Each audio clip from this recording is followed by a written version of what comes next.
Bom, como a Andréia disse, a gente inaugurou, acho que em agosto, início de setembro, a temática das bem-aventuranças. E eu falei na vez anterior sobre a sede e fome de justiça, e hoje o tema é esse: bem-aventurados os misericordiosos, porque eles alcançarão a misericórdia. Só para a gente não perder a conexão, da outra vez eu também fiz isso, eu vou só introduzir muito rapidamente o tema, até porque a gente já falou disso da outra vez, né?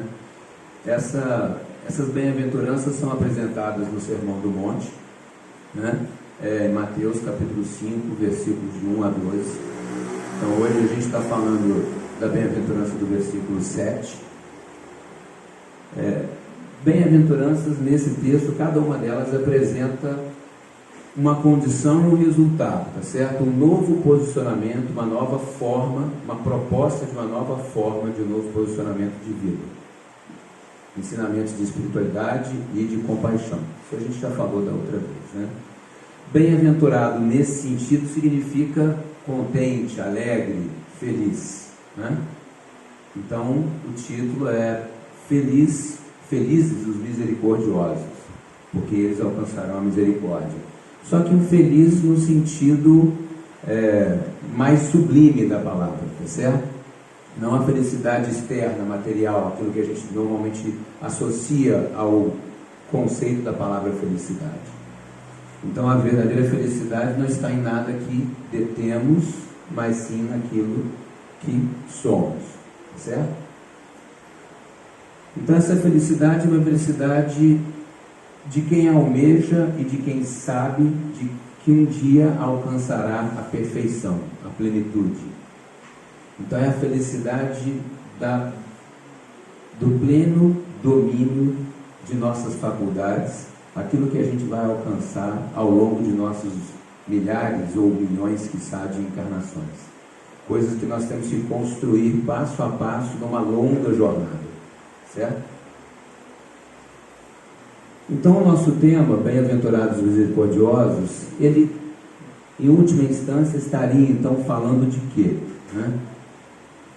Estaria nos dando uma mensagem na direção de não guardarmos mágoa, ódio, revolta e de não ter desejo de vingança. Em última instância, naturalmente falando do perdão, falando da necessidade que cada um de nós tem de perdoar o outro, de reconhecer e de praticar o perdão como condição de evolução. E aí o que seria então ser misericordioso, né? No conceito não espírita da palavra, no conceito geral da palavra, ser misericordioso é ter ou revelar misericórdia, ser bondoso, piedoso, caridoso. É perdoar os pecados, crimes ou ofensas. É ser clemente, indulgente, magnânimo. Isso não é uma definição espírita. Essa, por exemplo, eu tirei do dicionário Owais, certo? É um entendimento geral da palavra misericórdia, do que é ser misericordioso. E segundo o Espiritismo, a misericórdia consiste no esquecimento e no perdão das ofensas. A gente não vai detalhar isso agora, mas é importante guardar essa dualidade, no esquecimento e no perdão das ofensas. Repara que o Evangelho, segundo o Espiritismo, não fala apenas no perdão e não fala apenas no esquecimento. Isso tem um porquê, tem uma razão de ser. Agora, o que seria de fato então perdoar, né? E aí a gente já está entrando numa abordagem mais doutrinária, uma abordagem mais associada ao Espiritismo. Então, o que seria perdoar? Perdoar seria então a concessão indefinida de oportunidades para que o ofensor se arrependa, o pecador se recomponha, o criminoso se libere do mal e se erga redimido para a ascensão luminosa. Na verdade, só essa frase já daria para a gente falar umas 3 semanas, né? Naturalmente a gente não tem tempo para tudo isso. Mas olha quanta coisa uma única afirmação nos traz. Primeiro, é uma concessão indefinida, ou seja, não pode ter limites, não está limitada em termos de quantas vezes tem a obrigação de fazê-la. São oportunidades para que alguém se arrependa, para que alguém se recomponha, para que alguém se redima e se liberte do mal. Então cabe àquele que foi ofendido conceder ao outro essa oportunidade. No sentido da palavra oportunidade, aquele que a tem pode ou não aproveitar, tá certo? Então a gente vai falar também um pouco disso. E na medida em que se dá essa oportunidade, o que a gente no fundo está fazendo é dar ao outro condição para que ele também evolua, como está ali, para que ele se erga redimido para a ascensão luminosa. E aí a gente precisa pensar, e nós vamos falar um pouquinho sobre isso, o que eu faço dar ao outro a oportunidade de evoluir, de se erguer, de se redimir. Então nós temos uma responsabilidade que é para conosco e para com o outro. Bom, então ali tem uma série de questões, e aí a gente lembra desse trecho de Jesus que é indagado sobre quantas vezes devemos perdoar. Se 7 vezes, a resposta é essa, né? Não 7 vezes, mas 70 vezes 7 vezes. É exatamente isso, ou seja, a nossa obrigação de perdoar é indefinida, é infinita, certo? Mas, voltando àquele trecho, aquele texto original, perdoar e esquecer são obrigatoriamente a mesma coisa? Tendo feito um, obrigatoriamente eu fiz o outro? Basta que eu faça um dos dois? Basta que eu esqueça? Ou basta que eu perdoe? E aí a gente vai entender um pouquinho mais dessa pergunta já em breve, para que eu tenha feito aquilo que de mim é solicitado, é exigido. E aí no livro Consolador, na questão 340, essa distinção e essa obrigação do esquecimento e do perdão nos é apresentada de maneira bastante interessante. O perdão significa renunciar à vingança, sem que o ofendido precise olvidar plenamente a falta do seu irmão. Vamos falar um pouquinho dessa frase, né? Olvidar é equivalente, é sinônimo de esquecer, né? De deixar cair da memória, tá certo? Então, o perdão significa renunciar à oportunidade ou à vontade de se vingar, sem, é o que está escrito ali, tá certo? Sem que o ofendido precise olvidar plenamente, esquecer plenamente a falta do seu irmão.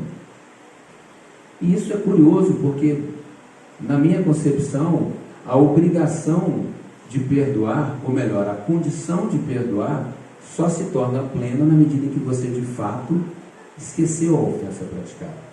Mas essa resposta tem uma razão de ser, e isso nós vamos ter chance de comentar. Então, no livro Consolador, coloca-se uma distinção entre esquecer e perdoar, dizendo que não é obrigatório que o ofendido esqueça plenamente a falta de seu irmão. Mas vamos deixar isso, a gente vai comentar daqui a pouquinho. Entretanto, para o espírito evangelizado, perdão e esquecimento devem caminhar juntos, embora prevaleça para todos os instantes da existência a necessidade de oração e vigilância. Então, o que a doutrina nos diz? É possível perdoar e não esquecer plenamente? É possível, tá certo? É possível esquecer sem perdoar? Isso eu acho que é muito pouco provável, muito difícil de você conseguir fazer. Agora, na medida em que a gente evolui, e aí nós estamos falando de uma evolução moral, a gente entende que essas duas coisas são muito mais fortes, se tornam plenas à medida que caminham juntas. Agora é óbvio, né? Isso exige de quem perdoa uma consciência muito maior da sua responsabilidade e daquilo que ele de fato tem que fazer rumo à evolução que tanto almeja. E quando a gente fala de perdoar sem esquecer, naturalmente vem à minha mente, pelo menos, a ideia daquele que perdoa da boca para fora, né? Do perdão do discurso. E isso a gente vai falar também um pouquinho mais. Então, quando associamos a ideia do esquecimento com o perdão, o que eu entendo que a doutrina nos traz é a obrigação de que isso ocorra no mais íntimo da nossa existência, naquilo que a gente tem de mais interior, aquilo que eu não preciso falar nada, mas dentro de mim eu sei o que está acontecendo. E essa obrigação nos impõe responsabilidades ainda maiores. Então, entendamos que esquecer e perdoar são ações que devem caminhar juntas, de mãos dadas. Ou seja, para nós, que é o que eu entendi, né, dessa colocação, que somos ainda imperfeitos, perdoar eventualmente pode independer de esquecer. Você tem a memória daquele agravo, você tem a lembrança daquele fato que ocorreu e que te agrediu, mas sem que isso te provoque o que então? No mínimo, sem que isso te provoque rancor, sem que isso te provoque o ódio, sem que isso te provoque a vontade de que o outro padeça e pereça. Então, no nosso nível de evolução, é possível que a gente não consiga fazer as duas coisas, que seria a plenitude, né? Que seria a perfeição, tanto esquecer quanto perdoar. E talvez o perdão fosse até fruto do esquecimento mais sincero, mais profundo, sendo que na nossa condição, talvez, em muitos casos, a gente não esqueça plenamente, mas aquilo já não te agride, não te afeta, não te oprime, não te aprisiona, tá certo? Enfim, é necessário, de fato, diluir a mágoa. Esse sentimento que a gente nutre em relação ao ofensor, esse sim precisa ser diluído, precisa ser tratado, precisa ser trabalhado. Correto? Porque se isso não for assim, o perdão, como eu falei anteriormente, ele é superficial, ele de fato não ocorreu. Eu estou apenas lidando no campo do discurso, né? No campo da fala, sem que isso de fato esteja no meu íntimo, no meu âmbito. Mas e aí, em geral, falando de mim, de cada um de nós, seres viventes, como a gente viu ali, imperfeitos, ainda habitando esse planeta de provas e expiações, né? Carentes que somos de tanta evolução, de tanto aprendizado, será que de fato a gente perdoa? Será que de fato, quando nos sentimos até bondosos, caridosos, né? Eventualmente até superiores ao outro, baseado naquilo que entendemos ser o perdão, será que de fato estamos perdoando? Eu vejo, na maioria das vezes, não vou dizer que na totalidade, mas falando por mim, muitas vezes a gente diz perdoar, mas na realidade as nossas posturas revelam formas variadas de revide, de revanche, né? De soberba. E aí a gente vai falar um pouco mais sobre isso, né? Só para exemplificar, vou dar um exemplo, uma postura de condenação. Perdoo, mas não quero vê-lo nunca mais. Né? Quantas vezes nós já não falamos isso, ou já não ouvimos isso? Né? Pretensão. Perdoo, mas vou lhes dizer umas verdades. Né? Será que de fato me é permitido, já que eu quero fazer o perdão sincero, profundo, ter que humilhar aquele que de alguma maneira me ofendeu, dizendo-lhe algumas palavras? Será que esse é um ato real de perdão? Menosprezo, que é uma postura bastante comum. Perdoo porque ele é um pobre coitado, um infeliz, um sem eira nem beira. Né? Aí vem a soberba que eu falei, o sentimento de superioridade que a gente tem em relação ao irmão, naquilo que deveria ser o contrário, né? O rancor. perdoo, mas não esqueço.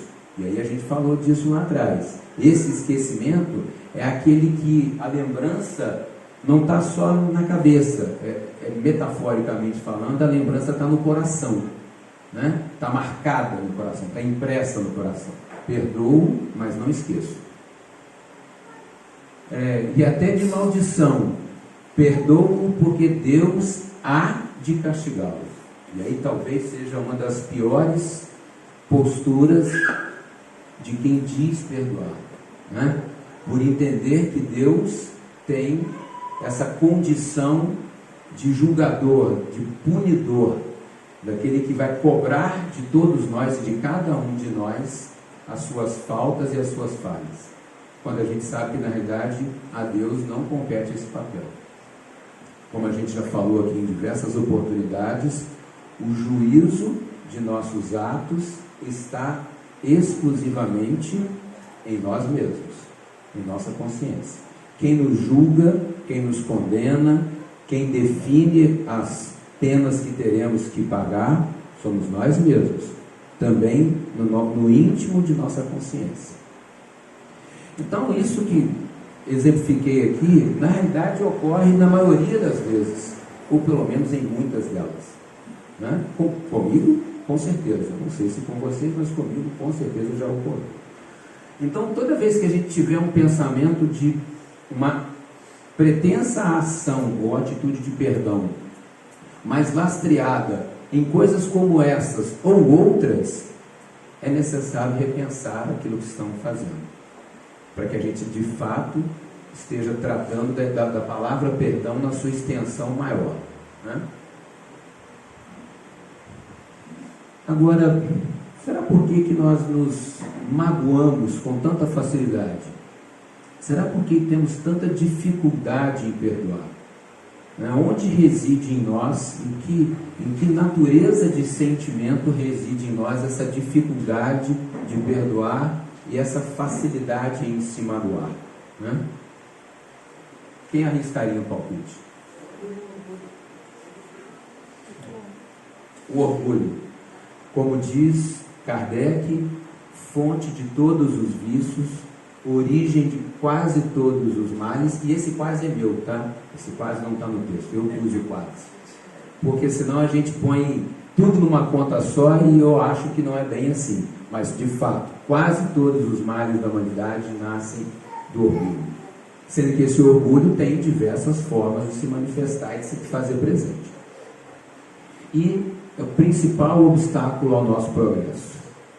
Então a figurinha ali ela é bastante adequada, né?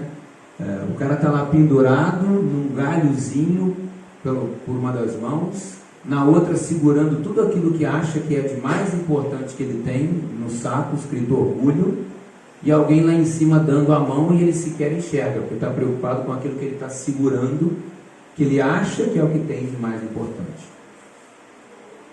Então o orgulho é exatamente isso. Você olha para aquilo que acha que é mais importante, esquecendo de tudo e de todos que realmente importa. Agora, a gente também tem que lembrar que a palavra orgulho, na sua etimologia, na sua origem, tem um significado positivo. E a gente não pode esquecer disso. O orgulho, nem todo orgulho é negativo, né? Na sua origem, a palavra vem do frâncico urgoli, que significa excelência. Pode ser visto tanto como uma atitude moralmente positiva, ou seja, associada à honra, como negativa, associada ao egoísmo. Depende da circunstância, depende de como a pessoa age, certo?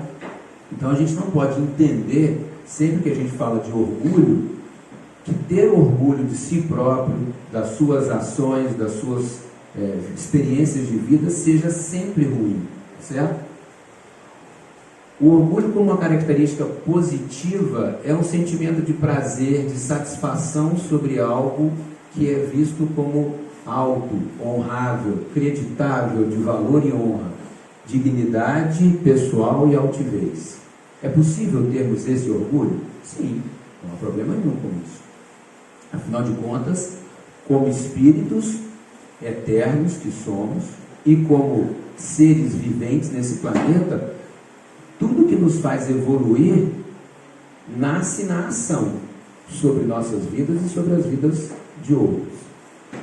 A atitude moral ou psíquica que afasta o indivíduo de práticas desonestas e desonrosas, também duais. Isso não é doutrinário, isso não é o Espiritismo falando. Nesse sentido, não há problema com o orgulho. É um sentimento que devemos ter em relação a nós mesmos, em relação àquilo que fazemos. Temos o direito de ter.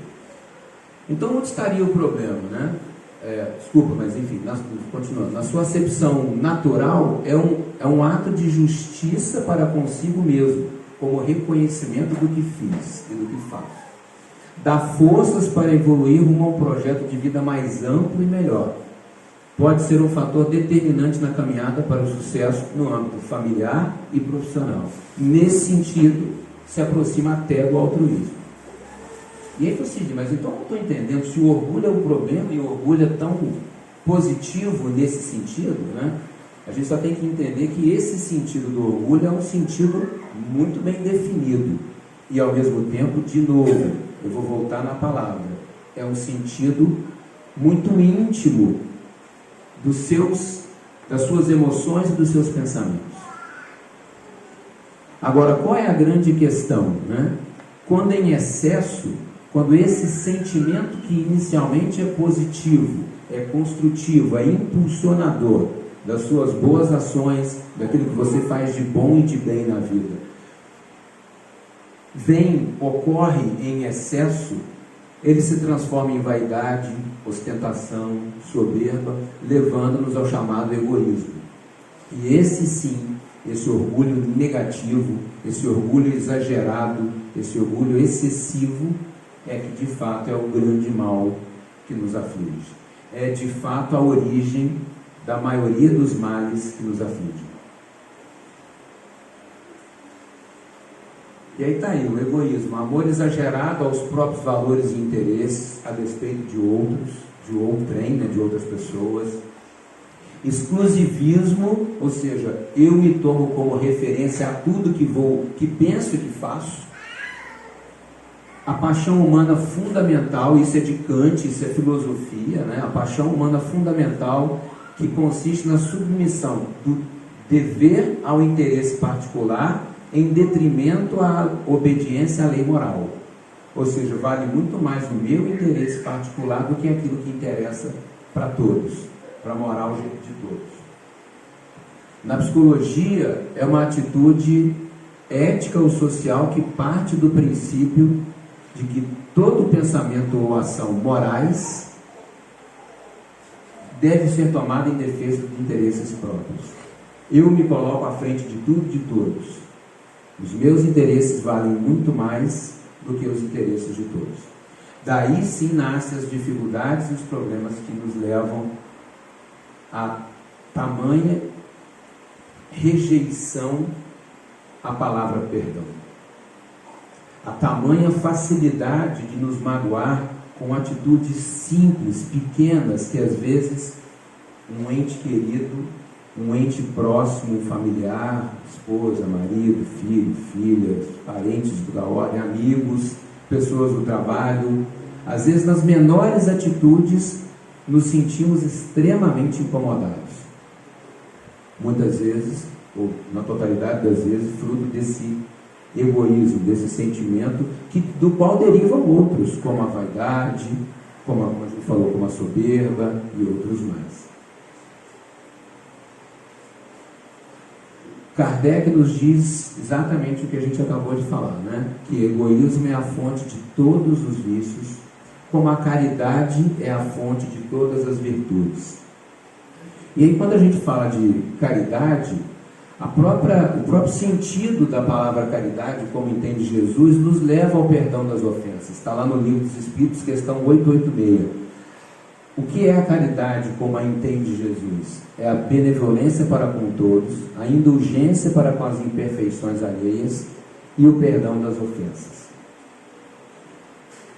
Muitos de nós têm grande dificuldade em saber em conseguir tolerar a postura, as imperfeições do próximo, do irmão. E disso deriva, em muitas vezes, a nossa dificuldade de perdoar. Muitas vezes nos irritamos com uma pessoa próxima por questões muito pequenas. Não tenha dúvida que, por vezes, também somos ofendidos em questões que são de grande relevância, de grande valor. Mas não raro, aquele sentimento de egoísmo, aquela facilidade em se magoar, nasce de ações pequenas, simplórias. Tá certo?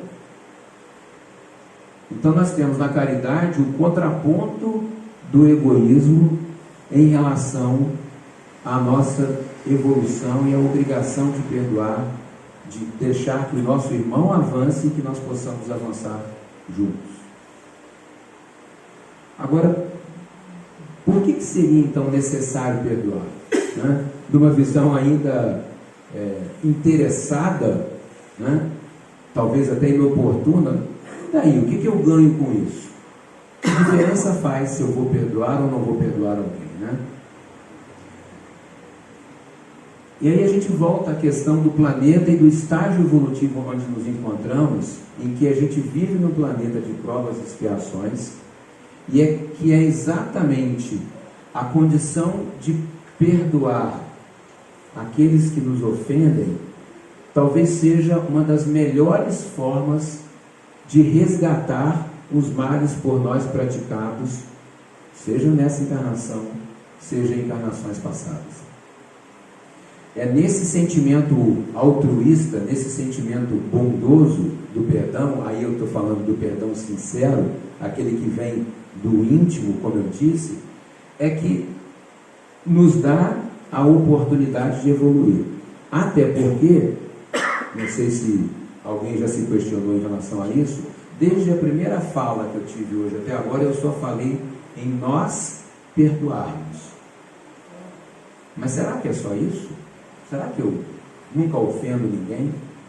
Será que eu nunca ofendi ninguém? Será que aquilo que eu penso que eu deva perdoar, será que na visão do irmão ele não pensa ao contrário?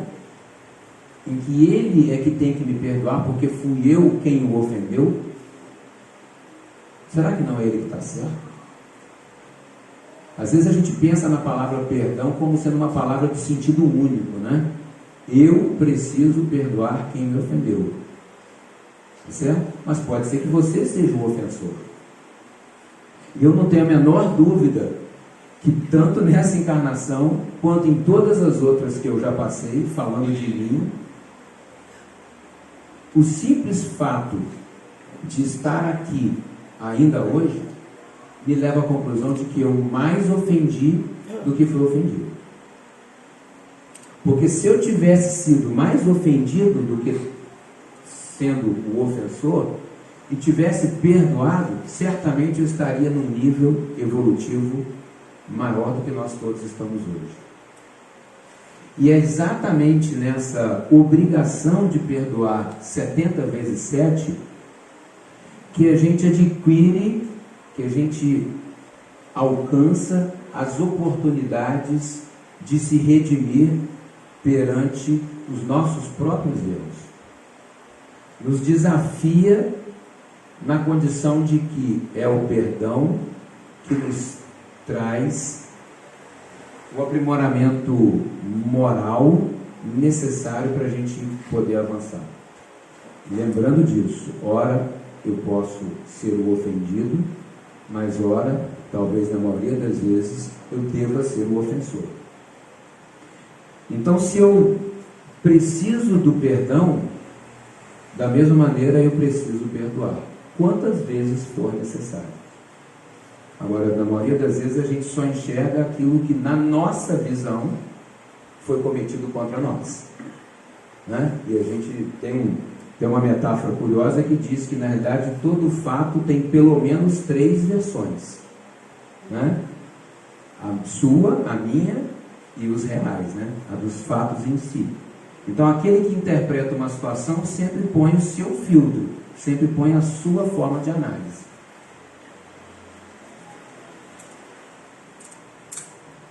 Então a pergunta é: por que devemos perdoar, né? E aí o Evangelho segundo o Espiritismo nos traz algumas colocações adicionais que o ódio e o rancor denotam uma alma sem elevação nem grandeza.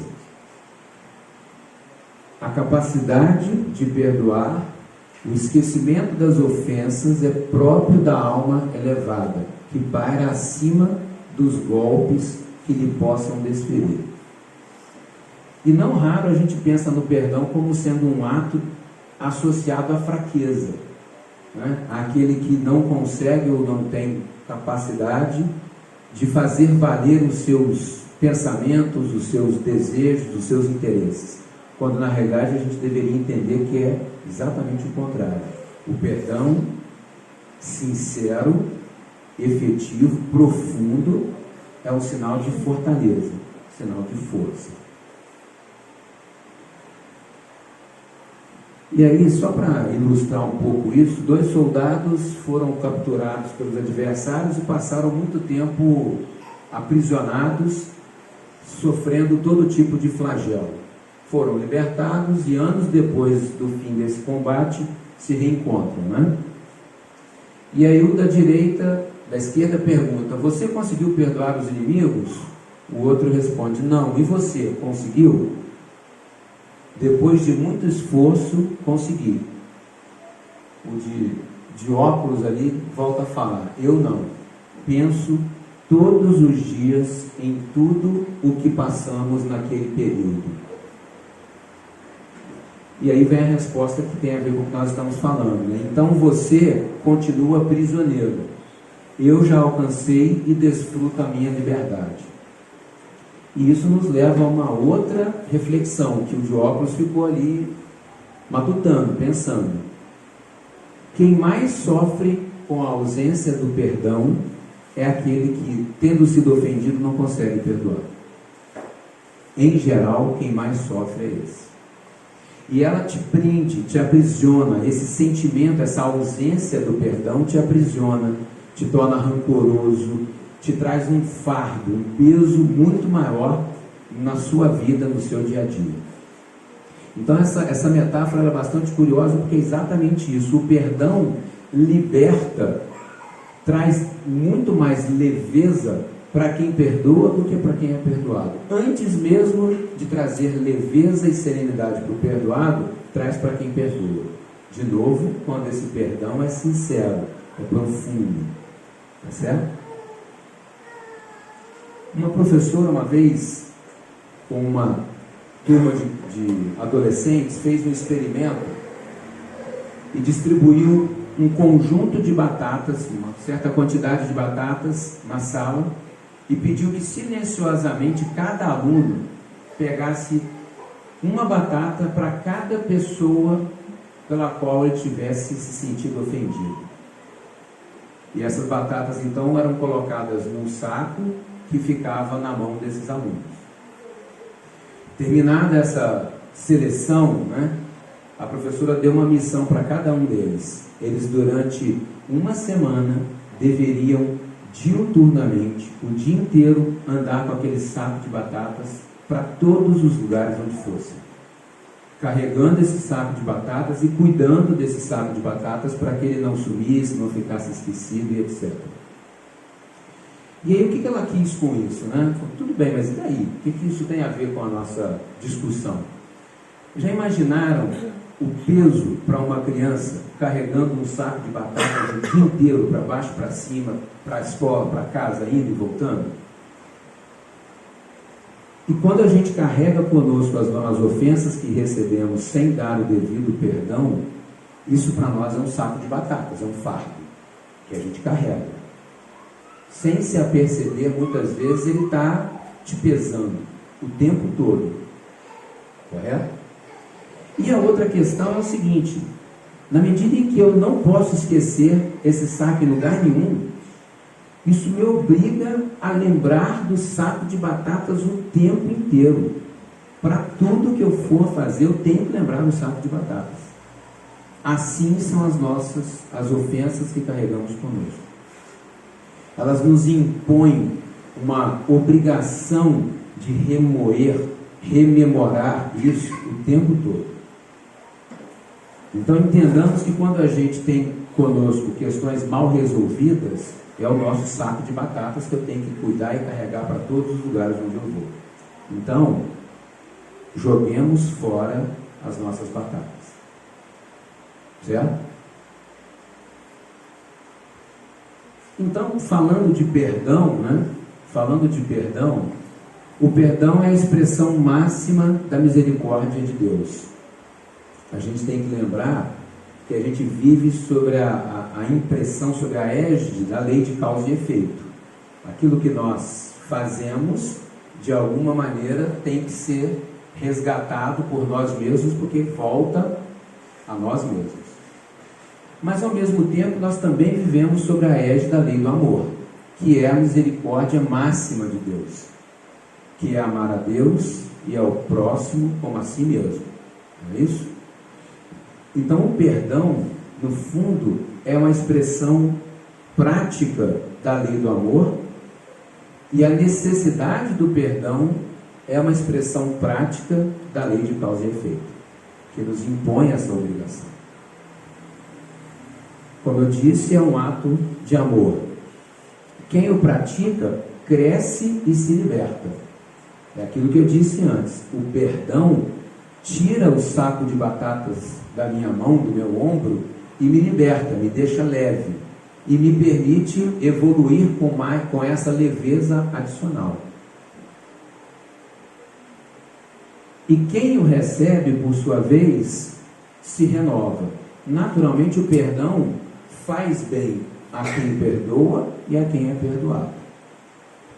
Não resta dúvida que, por vezes, quando a gente, por exemplo, ofende, agride, maltrata alguém, a gente pode estar fazendo isso num momento de falta de vigilância, né? Onde a nossa conduta escapa aquilo que a gente sabe que é o correto, que tem que ser feito. Mas uma vez feito, se não houver a oportunidade desse diálogo, dessa conversa, ambos estão ali presos, ambos estão aprisionados. Então, quem perdoa se liberta e quem recebe o perdão se renova, ganha novo ânimo para aquilo que eventualmente tanto pesava. É óbvio que a gente sabe que tem pessoas que ofendem e no limite do seu egoísmo sequer se dão conta que ofenderam. Que é aquilo que a gente falou, para eles o umbigo é o centro do universo, o resto não importa. Para esses, ainda mais a necessidade do perdão sincero. E se esses então formos nós, temos que pensar, não é isso? E aí Jesus também nos diz isso, né? Reconcilia-te depressa com teu adversário, pois aquele que não perdoa. E aí a frase, vou até voltar, né? A frase no Evangelho vai na direção de que aquele que não perdoa também não recebe o perdão de Deus. Mas essa frase tem que ser pensada, né? Porque ela é pesada, ela tem que ser entendida no seu conceito e não na sua forma literal. Então, por isso que eu nem coloquei a frase toda ali, trouxe o meu entendimento do que ela quis dizer. Porque quem não perdoa, adoece, perde a alegria de viver, leva o sentimento de vingança para outras encarnações e pode tornar-se um obsessor ou um obsediado. Não raros, inúmeros casos de obsessão derivam de assuntos mal resolvidos numa determinada encarnação. Porque, como a gente sabe também do Espiritismo, da doutrina, a gente evolui na exata proporção que conseguimos resgatar o mal causado ao outro, certo? Seja na própria encarnação, seja em outra encarnação. Até porque, lembremos, a nossa existência é eterna. Pressa é um sentimento que só faz sentido nessa vida que vivemos do ponto de vista material. Para a espiritualidade, Tempo é uma dimensão inexistente. Então, se hoje eu magoo, ofendo, agrido alguém, não tenha dúvida, eu só consigo avançar na medida em que eu resgate essa atitude negativa. E o outro a quem ofendi também só consegue avançar na medida em que ele tenha me perdoado plenamente. Certo? E o caminho somos nós que escolhemos. Eu posso escolher para a esquerda, onde eu tenho ali ódio, vingança, amargura, toda a natureza de sentimentos ruins, como eu posso escolher a compaixão, a paz, a empatia, toda a sorte de sentimentos positivos e construtivos. De novo, quem nos faz decidir e quem nos julga pela decisão? Nós mesmos, a nossa própria consciência. Os caminhos estão à nossa frente. Todos nós somos dotados do livre-arbítrio. Somos nós quem escolhemos que postura tomar e, por consequência, que caminho vamos seguir. Agora, quem precisa de perdão? Né? Esse texto eu achei durante os estudos, enfim, infelizmente não citam a fonte, então eu deixei ali como fonte desconhecida, mas ele não é meu, por isso que eu deixei como fonte desconhecida. Todos nós, espíritos eternos, imperfeitos ainda, como demonstra a complexidade de sentimentos e emoções contraditórias que se agitam dentro de nós, levando-nos a erros e enganos. Então a pergunta é: quem precisa de perdão? Todos nós, espíritos eternos e imperfeitos ainda. Dentro de nós habitam diversos tipos de sentimentos e emoções. E a gente no dia a dia, pela oração e pela vigilância, é que procura se aproximar dos sentimentos e das emoções positivas, evitando as oportunidades de cometermos erros e enganos. Mas eu vou falar por mim, eu não tenho a menor dúvida, eu ainda erro mais do que acerto. Agora, me proponho, a cada dia que passa, a repensar as atitudes equivocadas que tomei. Muitas vezes nem são atitudes, muitas vezes isso fica no campo do pensamento, mas é o suficiente. Então a gente tem que se policiar, e daí a colocação do orai e vigiar. Então todos nós precisamos de perdão. E por que precisamos? A cada momento de nossas vidas somos defrontados com sentimentos e emoções contraditórias. Sentimentos e emoções que, se a gente descuidar pelo nosso livre-arbítrio, pela nossa liberdade de decisão, a gente toma aquele caminho errado que eu mostrei no slide anterior. Agora, por que perdoar é tão difícil? Né? Onde de fato a gente encontra dificuldade? Ou por que a gente encontra essa tamanha dificuldade no perdão? E aí eu listei algumas coisas, naturalmente, não daria para esgotar, mas na minha leitura, né? Fácil melindre. Todos nós nos melindramos muito facilmente. Alguns mais, outros menos. Alguns têm mais facilidade de relevar, que é a primeira condição para quem de fato quer ter a capacidade de perdoar. Porque quando você releva, você nem tem a necessidade de perdoar, porque você sequer se sentiu magoado por aquilo ou ofendido. Você entende o momento difícil pelo qual aquele que você entende que te agrediu está passando. Aí a gente já falou bastante da questão do egoísmo, da imperfeição. Isso é decorrente do nosso estágio evolutivo. Na medida em que a gente avança nas nossas encarnações, talvez eu, estou falando por mim, daqui a umas 1000 ou 2000 encarnações, eu tenho mais facilidade de lidar com o orgulho, olhando só do seu ponto de vista positivo, sem me deixar levar para o lado negativo, para esse excesso de orgulho que todos nós temos. Em algum nível, mas todos nós temos. Dificuldade de comunicação. Às vezes a pessoa quer falar uma coisa, quer expressar um determinado tipo de sentimento, seja por palavras, seja por gestos, seja até por emoções. Mas essa dificuldade de comunicar de fato o que você está sentindo, muitas vezes gera a ofensa na visão do outro. Quantas vezes cada um de nós imagino que todos devam se lembrar de situações onde, depois de ter proferido uma palavra, de imediato vem o arrependimento. Puxa, falei o que eu queria de um jeito que eu não devia. A mágoa pode ter ficado. Então, muitas vezes a gente quer falar uma coisa, mas não consegue se expressar de uma maneira que seja plenamente entendido pelo outro. E isso gera essa dificuldade. A dificuldade ou ausência de empatia. O primeiro passo para o perdão é a empatia. E o que é empatia? É se colocar no lugar do outro.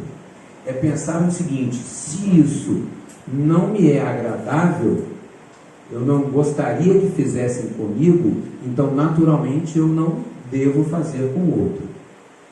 Nem mais nem menos. O juízo de valor que cada um tem é individual, né? Alguns são mais criteriosos, mais rigorosos, outros menos. Mas se eu consigo ter claramente comigo que se eu não quero que façam para mim, eu não devo fazer para o outro, que é a empatia, se colocar no lugar do outro, é o primeiro passo para eu evitar as ofensas. O mau hábito de julgar. Muitas vezes, sem que a gente possa de fato entender o que se passa com o outro, primeiro a gente julga, primeiro a gente condena, depois você vai avaliar se a sua leitura estava correta ou não. A gente não mede muito antes de fazer julgamentos, certo? E aí vem aquilo que eu citei até lá no início, né? Uma associação incorreta, infeliz, indevida do perdão com a fraqueza. Uma das maiores formas de manifestar ou de demonstrar força é a capacidade de perdoar. E basta ver quão difícil para a gente é perdoar, para a gente entender que de fato tem que ter muita coragem para perdoar, tem que ter muita força para perdoar, para passar por cima de sentimentos que às vezes estão lá no âmago, lá no íntimo do seu coração, vamos dizer assim. E aí, de fato, como podemos praticar o perdão? Não nos sentirmos ofendidos com o outro. A ofensa, o sentimento de ofensa nasce de dentro de você para com o outro. É você quem deixa esse sentimento nascer. E você quem o alimenta. Mais do que nascer, é você quem o alimenta. A gente falou disso na última palestra aqui. A raiva é um sentimento natural do ser humano, quase que instintivo. O ódio é você quem alimenta. Da mesma maneira, a ofensa é uma coisa que você cultiva. Esse rancor, essa mágoa, é você quem cultiva. Somos nós quem cultivamos. Desculpar, não valorizando a ofensa, minimizando-a. E eu sei que isso não tem nada de fácil. Ninguém está dizendo que é fácil. Certo? Não ver no ofensor um inimigo. Isso é uma das coisas que a gente mais comumente faz, né? A pessoa chega a ser quase que declarado como inimigo mortal. Se eu puder, tiro dessa existência. Não é isso? Então, ver o ofensor como inimigo é o passo primário da grande dificuldade que a gente tem de perdoar. Agora, a gente pode enxergar nessa pessoa uma pessoa com dificuldades e com necessidades de aprimoramento, assim como nós. Lembrando que ora eu sou ofendido, ora eu sou ofensor. Então, todos nós temos necessidade de melhoria, temos necessidade de aprimoramento. E às vezes é nessas fragilidades que a gente não consegue enxergar que está maltratando o outro, que está ofendendo o outro. Sermos menos exigentes, aceitando as pessoas como elas são. Todos nós, todos, com todas as letras maiúsculas, negrita e grifado, todos nós temos virtudes e defeitos. Todos. Em áreas distintas, em proporções distintas, em níveis distintos, todos nós temos virtudes e defeitos. E o grau de expectativa que a gente deposita no outro, querendo imaginar que esse outro só vai ter virtudes e que nunca vai sofrer a consequência de algum defeito dessa pessoa, é o que aumenta a nossa dificuldade de perdoar. Enxergar que todos temos virtudes e defeitos é passo fundamental para saber entender que, do mesmo jeito que alguém te ofendeu hoje ou te magoou, amanhã você vai certamente fazer algo similar ou equivalente com outra pessoa.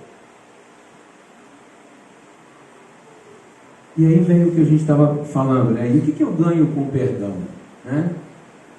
E aí tem inúmeras pesquisas, se vocês pesquisarem na internet, enfim, vários livros publicados sobre o assunto. Eu vou fazer uma leitura muito rápida, mas assim, o perdão nos traz benefícios físicos e benefícios emocionais, mentais.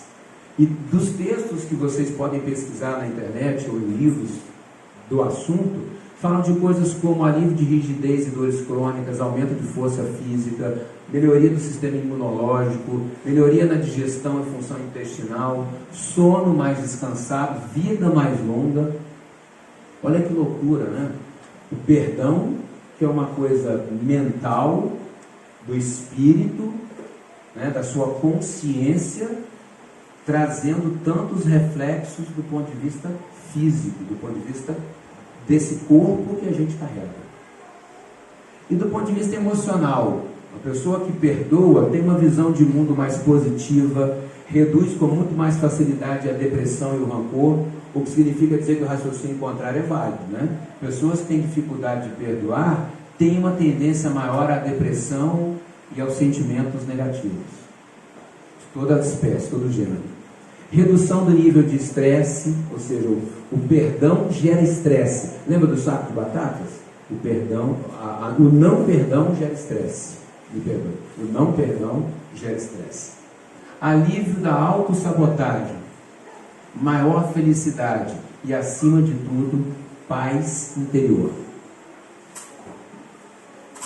Com o perdão, a gente ganha também na habilidade em manter em manter os relacionamentos atuais e em estabelecer novos. Uma pessoa que não perdoa ou que tem dificuldade de relevar, antes mesmo de ser uma ofensa grave, de relevar a conduta, a postura, atitudes, por menores que sejam do outro, tem muita dificuldade em manter relacionamentos. Com muita facilidade ela começa a se afastar das pessoas porque não consegue relevar determinadas características que aquela pessoa traz em sua personalidade e que na nossa visão são defeitos. Pode ser que para ela não seja um defeito, pode ser que ela não esteja fazendo aquilo para te magoar, simplesmente faz porque entende que aquilo é uma postura correta, só que nós muitas vezes não conseguimos entender a extensão disso. Então, perdoar te permite manter relacionamentos por mais tempo e estabelecer novos relacionamentos com muito mais facilidade. Te traz maior tolerância e sociabilidade. Você interage em sociedade com muito mais facilidade quando você tem a capacidade de relevar, de perdoar. Tem uma questão de inteligência e de consciência aumentados. Por que de consciência e de inteligência? O fato de você saber fazer a leitura adequada da real situação, da real ocorrência, te permite ter uma grandeza maior do ponto de vista daquilo que você entendeu, que vivenciou. Você tira esse sentimento do nível tão rasteiro que muitas vezes a gente tem em relação a isso e leva para um nível muito mais sublime, certo?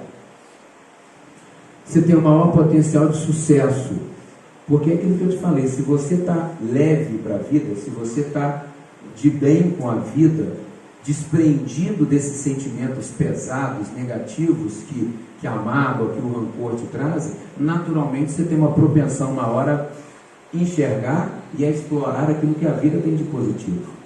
E é nessa abordagem que a maioria de nós consegue evoluir com muito mais facilidade, tanto do ponto de vista profissional, quanto do ponto de vista familiar, quanto do ponto de vista espiritual principalmente, mas também do ponto de vista pessoal e profissional. E é isso, a gente ganha uma vida nova. né? Uma nova condição de vida, liberto daquelas amarras que o rancor e o ódio tanto nos impõem. E a gente não pode esquecer do auto-perdão, porque, afinal de contas, a primeira pessoa que precisamos perdoar somos nós mesmos. Se não conseguimos sequer nos perdoar, como teremos então condição de perdoar o outro? E não tenho dúvida, a maioria de nós tem uma dificuldade muito grande de perdoar a si próprio. E essa questão do auto-perdão, Deus nos perdoa sempre. Então, por que nós mesmos não poderíamos ou deveríamos nos perdoar? A autopunição fragiliza o espírito, enfraquece a nossa alma. Do auto-perdão resulta um nível maior de amor próprio, de amor a nós mesmos. Implica em compreender que os que nos cercam são reflexos de nós mesmos. Isso é um pouco pesado, mas é bastante real, né? A gente atrai para perto de nós, de certa forma, aquilo que nós somos. Então, as nossas atitudes, os nossos pensamentos atraem para junto de nós tudo aquilo que está dentro de nós. E aí, a nossa obrigação em mudar essa conduta, ao mesmo tempo pode nos ajudar a mudar esse tipo de sintonia que está ao nosso redor. E por último, viver é lidar com a mais nítida realidade, ou seja, tudo aquilo que acontece comigo no dia a dia, eu tenho que ter total clareza sobre o que está acontecendo. Eu tenho que fazer uma leitura crítica desses fatos o tempo todo. Mas ao mesmo tempo eu também não posso ficar aprisionado naquilo que fomos ou que fizemos algum dia. Porque se a gente assim fizer, significa dizer que nós vamos ficar estagnados para o resto da vida. E sabemos que a obrigação que nos é dada a cada encarnação é de darmos um passo que seja sequer rumo à perfeição. Pode ser que seja um único passo, mas o que nos faz estar aqui nessa existência é a busca de um passo sequer rumo à perfeição, um passo a mais sequer rumo à perfeição, e que mais cedo ou mais tarde ela vai ocorrer. E aí eu queria, para encerrar, colocar esse vídeo para a gente poder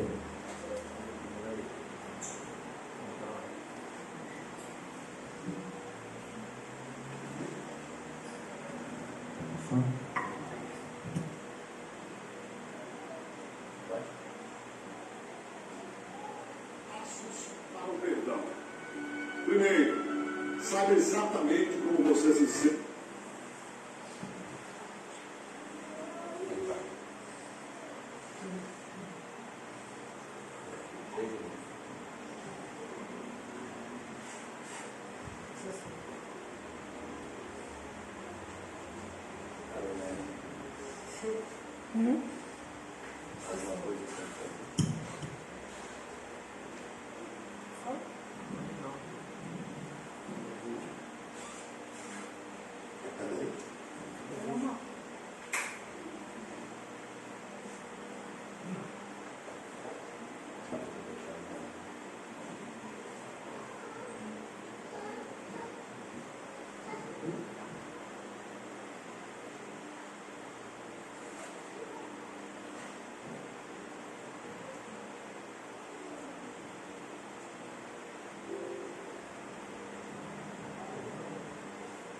Passos para o perdão.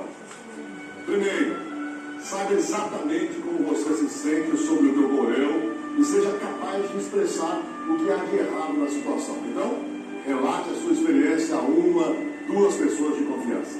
Segundo, comprometa-se consigo mesmo a fazer o que for preciso para se sentir melhor. O ato de perdoar é para você e ninguém mais. Ninguém mais precisa saber a sua decisão. Terceiro, entenda o seu objetivo. Perdoar não significa necessariamente reconciliar-se com a pessoa que o perturbou, nem se tornar cúmplice dela. O que você procura é paz. Quarto, tenha uma perspectiva correta dos acontecimentos.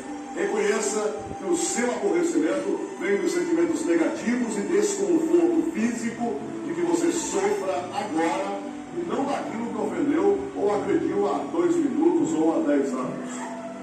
Quinto, no momento em que você se sentir aflito, pratique técnicas de controle de estresse para atenuar os mecanismos de seu corpo.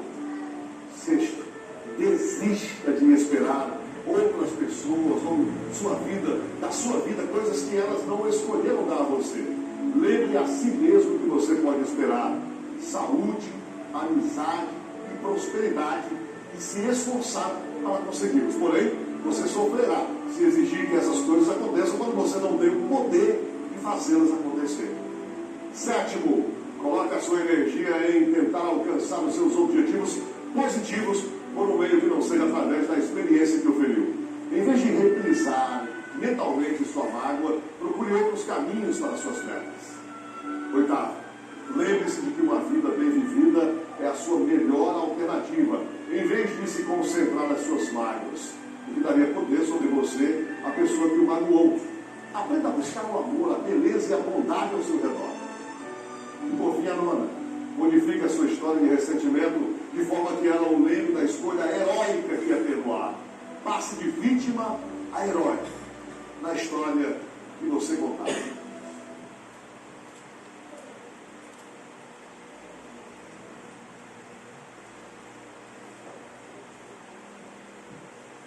Bom, e para fechar, só para a gente poder refletir essa frase de Tertuliano, se você quer ser feliz por um instante, vingue-se. Se você quer ser feliz para sempre, perdoe. Muito obrigado.